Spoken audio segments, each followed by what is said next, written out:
I've identified two groups of people that I could try to reach out to. Number one, university lecturers. They all have their offices. I like to spar with them intellectually because they being PhD. I leave the office with PhD, permanent head damage.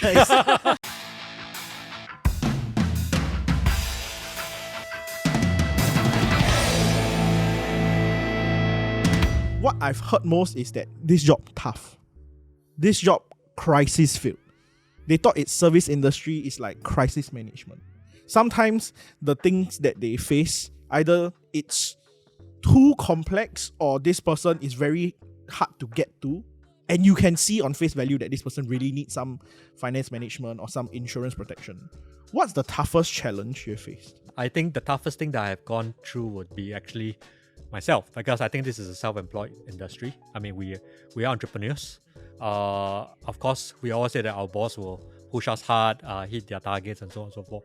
But at the end of the day, you're answerable to yourself, answerable to your loved ones, answerable to what gets you to work and wake up in the morning for.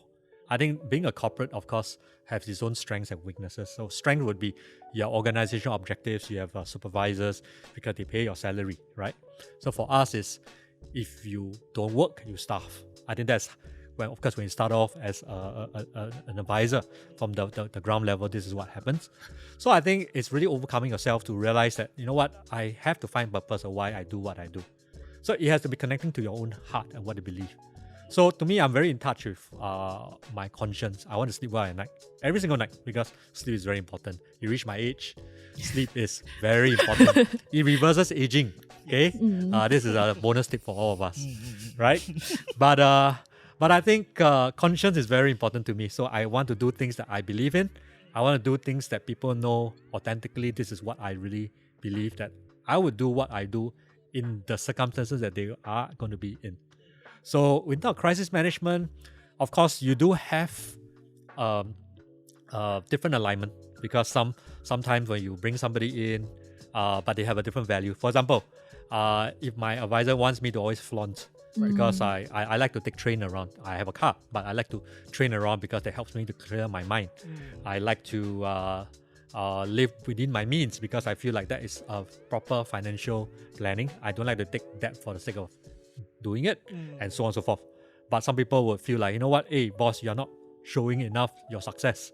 So that shows a misalignment. Right. So that may cause a crisis in a way of different value systems or different principles, which there's no right and wrong about this, which I always want to emphasize.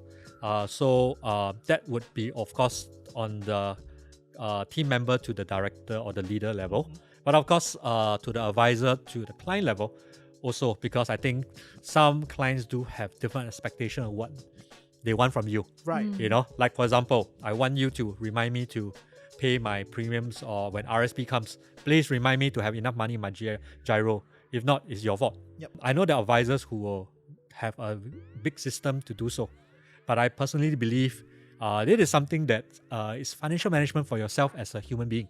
I won't expect IRAS to back me to pay my tax, right? I mean, it's my responsibility to make sure I pay my gyro for my tax every single month. I think it's the same thing.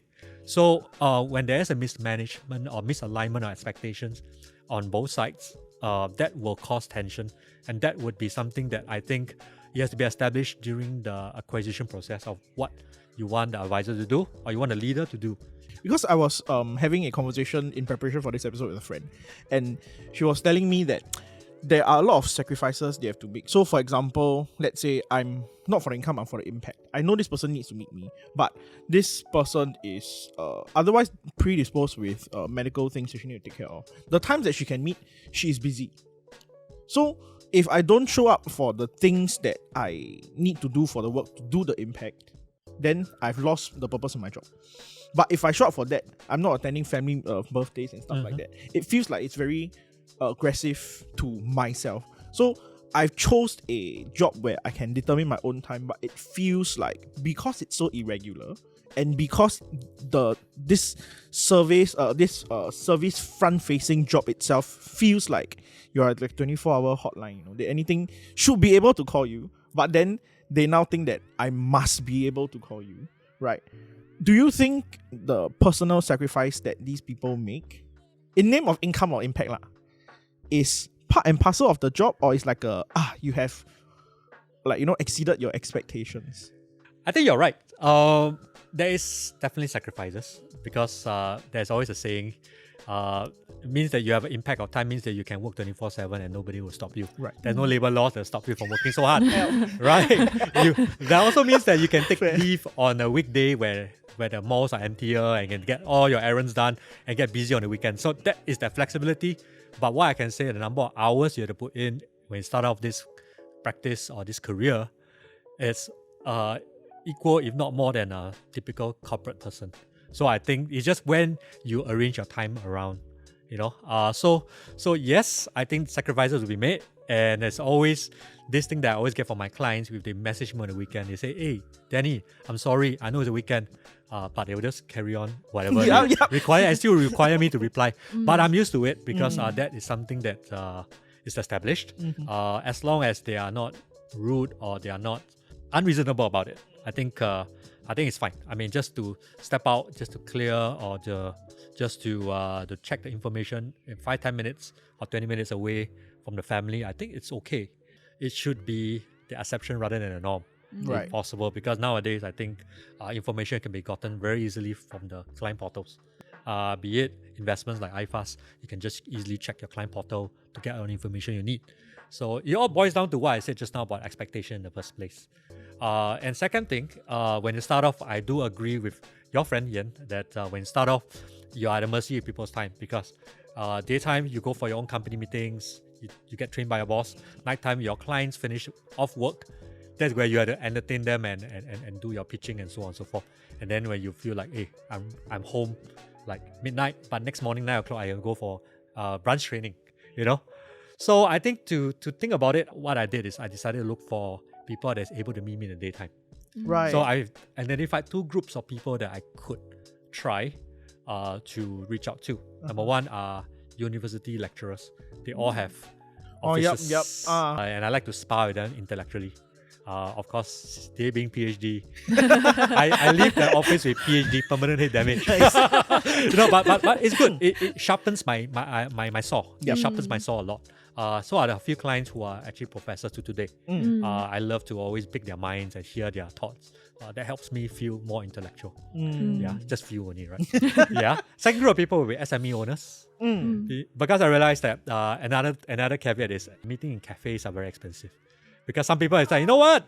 You go to McDonald's, like, wow, no lah, I'm flaunting my Rolex. I shouldn't be in a McDonald's, right? It's kind of cheap. So I'll go to a cafe. But I have 4 or 5 appointments a day. I got 4 to 5 cafes. Times 2 because you are buying for your clients. Times all the parking and all the traveling time. It can add on to a lot. And you haven't even clinched a single sale yet, right? So I realized that, hey, if I go to SME or owner's office, because if I can get an appointment with them, because what I did then was that there are quite a lot of information about SME and their numbers. So I do set appointments with them. So when I go to their office, their secretary will send me to the boardroom, sit me down and say, hey, sir, do you want coffee or tea or soft drinks? So I get a free drink. I get a place to sit down. It's quite quiet because I'm undisturbed. And I feel like a proper professional. So I already made that decision to deal with that segment of people rather than other than my natural one. And that will kind of eliminate that. I see. Yes. That's strategy right there. Yeah. That's really That is smart. called thinking soldier. Yeah. But to you yourself, then what is your own personal sacrifices? Like maybe like in your early years of being FA? I think stigma is the big one. Because I have, because me being in finance, a lot of my friends, they are around the same level as me. They all go into the investment banks. I remember there was once 5 to 10 years after we graduated, we met together. And at the point in time, they are earning maybe like 50% more than me. But I share with them what I do on a daily basis.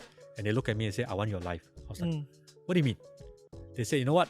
I have money, but I have no time to spend it.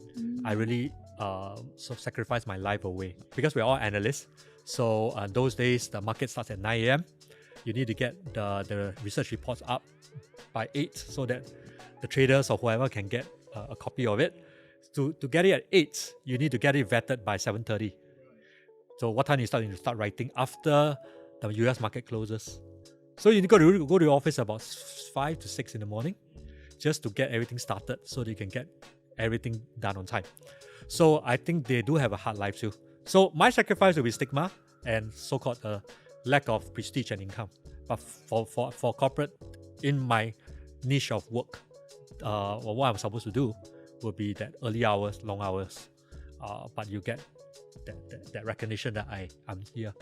Yeah, and some of them are doing very well today. So I'm happy for them. So we have different paths, but I think it's a sacrifice that we all have to make on both sides.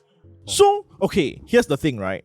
I obviously don't know what I'm doing in the finance world. Therefore, I'm getting a financial advisor who's going to navigate the jargon for me. Correct. Right? So, you explaining the jargon to me feels like I'm paying to study again, which is very reductive to some people. Therefore, I'm paying you the money to then you go and figure out, here's my problem. You figure out the problem already. Correct. Then you don't go and tell me, oh, the doctor think got this pneumonia, therefore you got cancer. No, I don't want to know. I just want to take medicine and go. So in that case, right, telling the client the minutiae of their financial situation seems like you are not serving them on client's POV, right? But if you don't tell them and you skip to the part of you will be covered and then therefore you also get this bonus just in case, feels like what we are trying to pay our money for to like get rid of our problems, make it simpler. How do we navigate the fact that I am not paying you by the hour to teach me, I am paying you for the service rendered. But because you don't tell me the things, it also gives me like hints of maybe this guy trying to sell me koyo and trying to scam me. I think you are kind of thinking like a policy maker in Ministry of Finance. But I mean, MAS really have thought through this very clearly. Right. That for people who have difficulty understanding, I would say complicated jargons, because I think our role is to make music out of noise.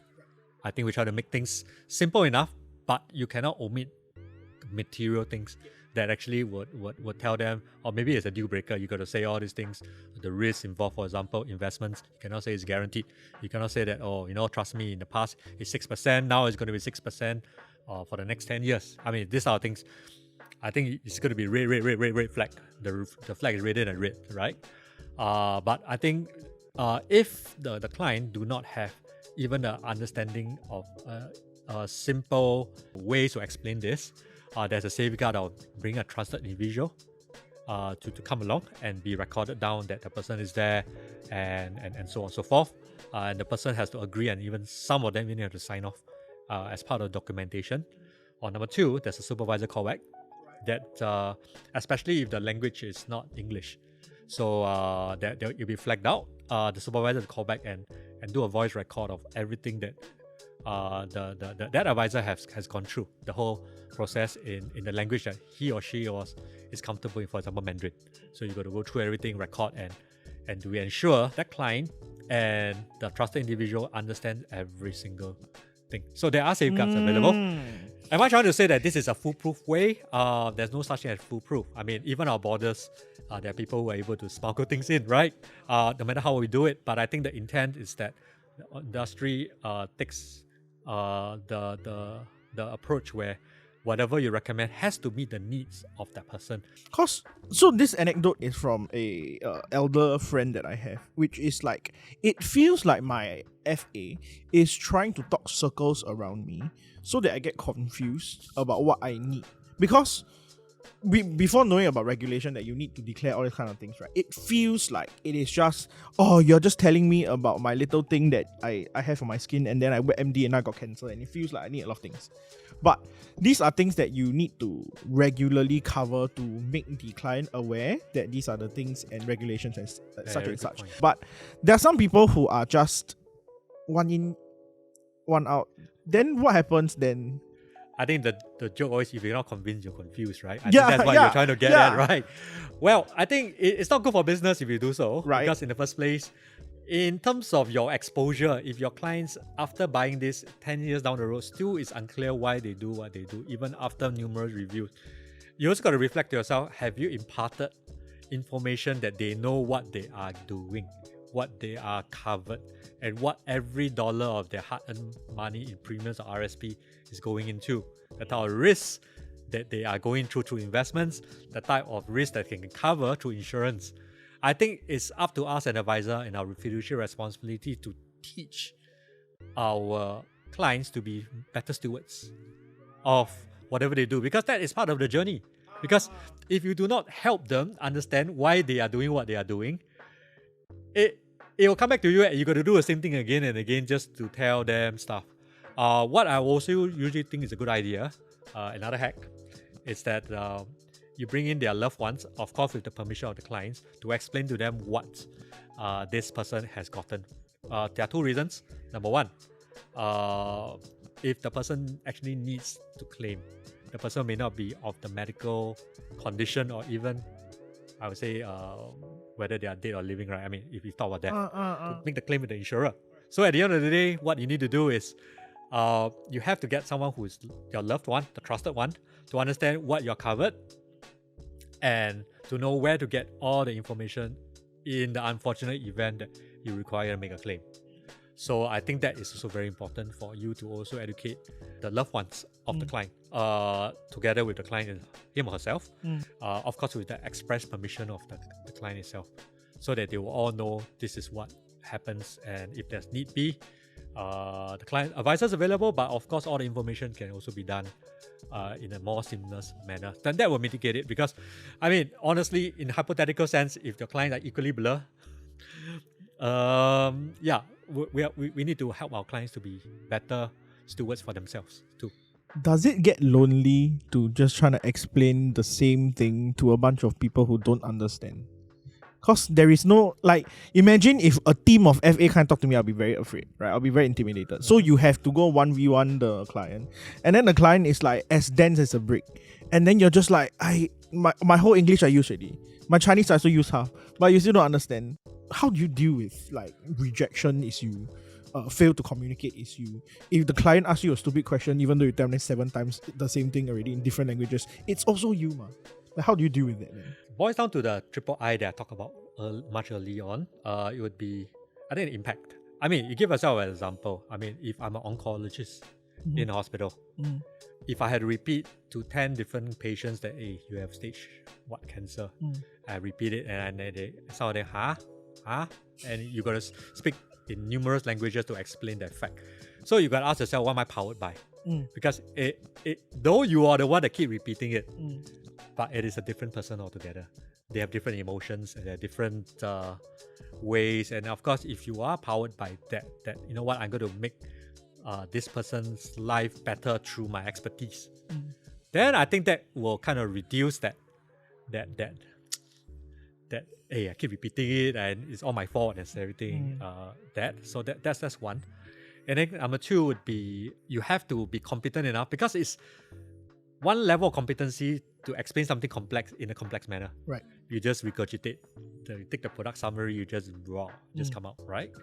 But it takes another level of internalizing it and make it simple and understandable for the client without losing any material things. I like to stress the last part. You don't make it so simple that you don't say anything, or you just say very basic things, because I think that's where regulations will come in, right? So I think that will take another level, which takes the advisor's competency to do so. So I think that would be something which I would advise the advisors to do so. If you want to go to that segment, you want to sell the particular thing, try to make a complex thing simple enough but comprehensive enough to cover all the things that you need to share. Actually, have you ever felt your ethics get challenged before? Because it's like, sometimes people just want to take the shortcut. Like, I explain to you 10 times, then maybe I just explain to you 1 time, then read the brochure. Yeah, just read. But then they might not have enough knowledge to actually understand what they are buying. So some people might want to take the shortcut. Then is it also an ethics challenge? Well, I won't really say it's ethics. I think that is a service lapse in that way, because ethics to me would be lying or intentionally not say something to win that deal over, for example. Right. Okay, but I think what you meant would be a lot more of people who try to be more efficient or productive. I use to have a faster turnover, right? So that I can move on to the next line. Well, I would say that technology has improved a lot. AI has been there. And I think the way to use AI is not to let it explain to the client. I mean, that would be an ethical problem, in my opinion. But how do you make it simple? I think is also something that you can actually use to get it to aid you so that you can repeat the easier words. But I always like to caution rubbish and rubbish out.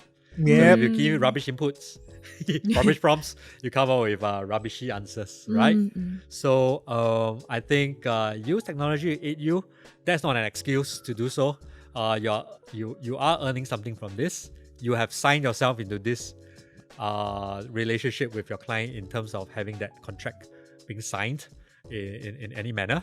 It's up to you to explain. But of course, I do agree with you. It can get onerous at times. That's a victim of your success, I have to say. Be grateful that you are doing so, rather than standing in front of a roadshow and feel that you are a security guard. I think that rejection or that trouble is you're at a better place because you're at the end of the advisory. Not your end, you're towards the closing of the advisory cycle rather than the beginning part. So that's how I encourage myself sometimes. If we are in that predicament, right? Yes.